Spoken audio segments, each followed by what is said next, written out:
Long before it had a name that would echo through history, this ridge in the Judean hills was already sacred ground.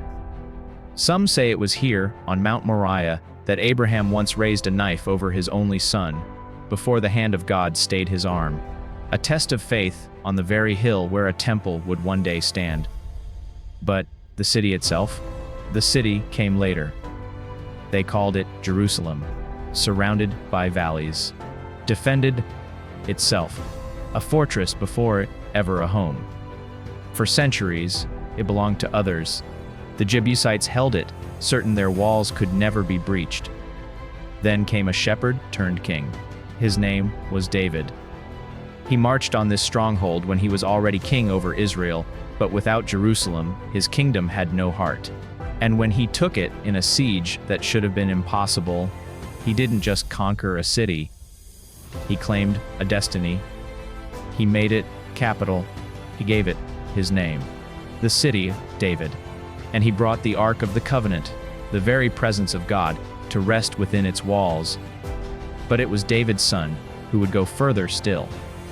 Solomon, in all his wealth and wisdom, would raise something unlike anything the ancient world had seen, a temple of gold, built not king, but himself. 7 years it took to build, and when it was finished, the glory of the Lord is said to have filled it so completely that the priests could not even stand to minister. For centuries, this temple stood as the center of a nation's faith, until it didn't.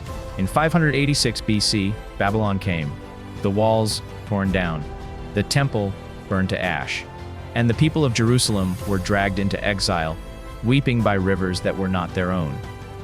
It seemed the story was over. But Jerusalem would not stay buried.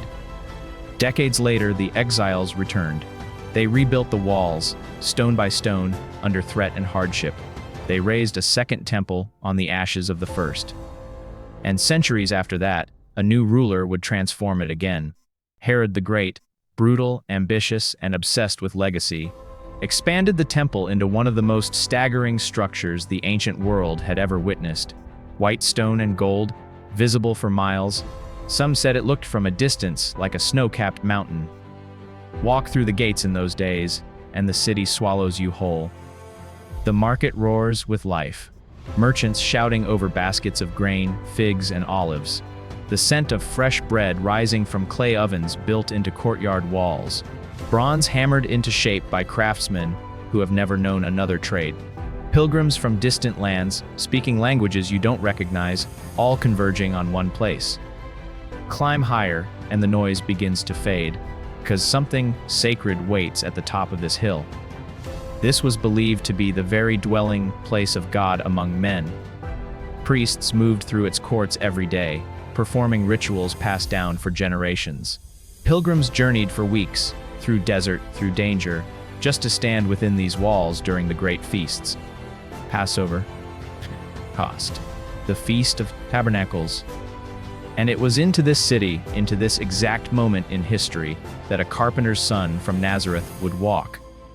He would teach in these courts, unsettling the religious leaders with words of authority they had never heard before. He would overturn tables in these courts, driving out the money changers in righteous anger. He would weep over this city, foreseeing the destruction that was still to come. And not far from these walls, on a hill called Golgotha, he would be condemned to die. Just beyond the eastern gate, across a quiet valley, stands a garden of ancient olive trees. It was here, under the cover of night, sweating drops like blood, that history's most consequential prayer was ever spoken. Not my will, but yours be done. And it was here that everything changed. Jerusalem would no longer be remembered only as the city that housed God in stone and gold. It would become the city that watched God walk among men in flesh and blood, and the city that watched him rise again 3 days later, just outside its walls. 40 years after that resurrection, in 70 AD, Rome would come. The temple Herod built would be torn down so completely that not one stone was left upon another, just as it had been foretold. Empires have risen against these walls. Empires have fallen at their feet. Jerusalem has been burned, rebuilt, conquered, and reclaimed more times than any city on earth. And still, after 3,000 years, it stands. Pray for the peace of Jerusalem, the psalmist once wrote. May those who love you be secure. Some cities are remembered for their armies, some their kings, some fade from memory entirely. This one is remembered because God chose to walk its streets. If this journey through Jerusalem moved you, there are more ancient cities waiting to be uncovered, each one holding a story that shaped the world we live in today. Subscribe and walk with us into the next one.